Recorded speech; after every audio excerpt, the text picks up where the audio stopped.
Hi, everyone, and welcome to the fourth episode of the Exploring Bias project. This initiative was started to give high school students a platform to tackle the often ambiguous concept that is bias. Our fourth speaker is Kriti Vasudevan, a senior at Granite Bay High School, and she will be speaking about Lookism, a look into beauty bias and colorism. Enjoy! Hi, my name is Kriti Vasudevan, and I'm a senior at Granite Bay High School.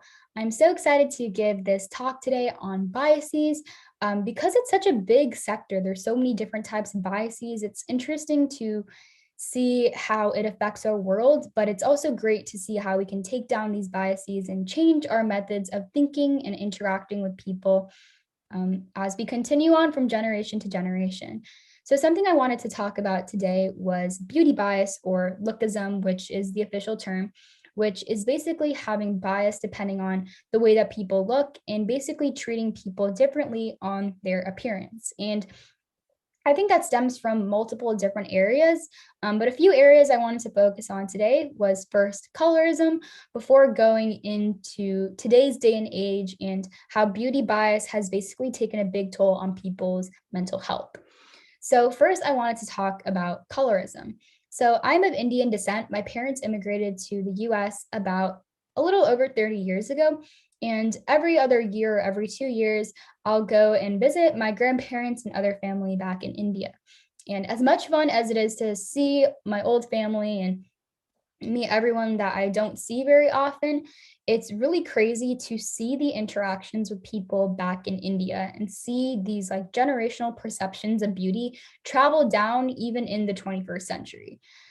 So, something really big, which I'm sure a lot of people have heard about, is companies like Fair and Lovely, even Vaseline, that's pretty big here in the US, partner with Facebook to promote their skin lightening and skin bleaching creams because fair, lighter skin is not even was is considered more beautiful back in India, and therefore like the treatment that people get, especially when they do have fair or lighter skin, is a lot more different than people who tend to have darker skin types. And you can see the pattern that trickles down back from India. Darker skin Indians tend to be from South India most of the time, when lighter skin Indians come a lot from North India.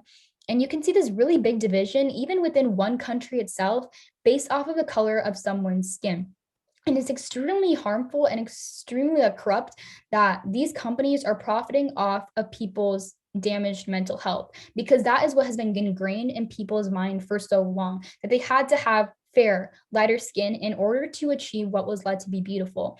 And it's not just something that's like crazy or something that they're inflicting upon themselves. It's because of behavior and certain treatment that has been given towards certain people that has caused them to take action to either bleach their skin, put harmful toxins and chemicals into their skin so they can fit into what the Indian beauty standard was. And this is not even unique to India. I'm just calling out India because that's something that I've seen when I go there.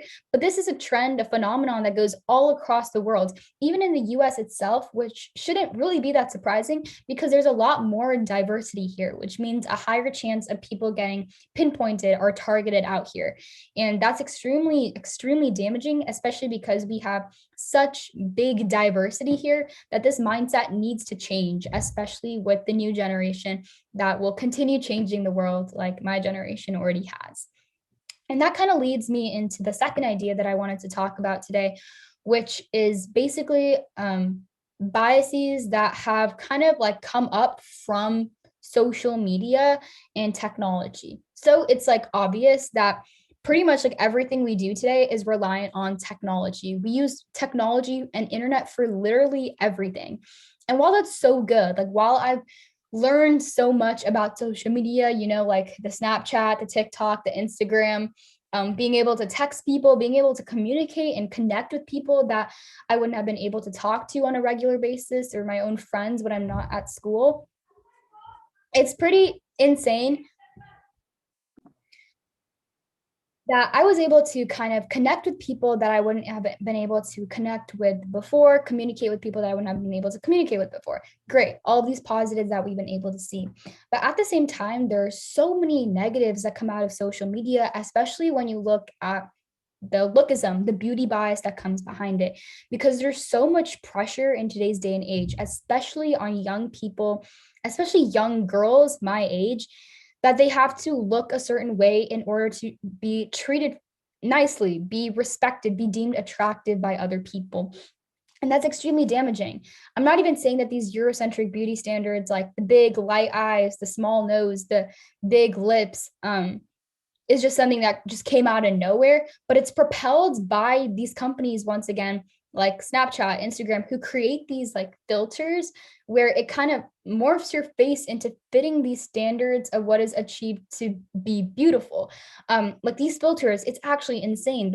It'll make your eyes bigger, it'll make your nose slimmer, it'll make your lips bigger, and people think that they look better because they have these filters, and these filters make them appear more beautiful according to what society has put in place. And this is extremely damaging when people in reality don't look like you don't always have a filter on your face. And we should embrace the natural beauty that comes within ourselves, because so many of these features are passed down from our parents, are passed down from like our culture itself. Certain things that define us, define our families, define the way that we were brought up. And it's something that we should all be proud of, because social media has definitely taken a huge toll on people's mental health because of the way that people are perceived, because of the way that they were treated. And that's something that we definitely have the power to change. And I'm not saying this goes like just for teenagers, just for girls. This goes even beyond in the workplace too. You see so many cases, so many like anecdotes online of people being treated differently, solely because they may have tattoos, maybe because they're obese, maybe because their skin is a certain color, maybe because they have acne on their face, maybe because they have curly hair, maybe they have frizzy hair, something like that. People are treated differently. And that all comes from society's beauty standards that have been put in place, which propels people to treat people a certain way if they may not fit into those standards. And that's something that young people especially should not be experiencing, and that should not travel down to when you're older, when you're working and go strictly for job purposes, a place that you should enjoy yourself. And that's a cycle that we have to continue breaking. Starting from our generation, we have the power to make that difference, especially because technology use is only going to increase from here, and you don't even know what new apps they'll be able to come up with in a few years or so. So that's something that we definitely need to change, something that we do have the power to change, to break this cycle that has been captivating people and taking them hostage for so long. Thank you.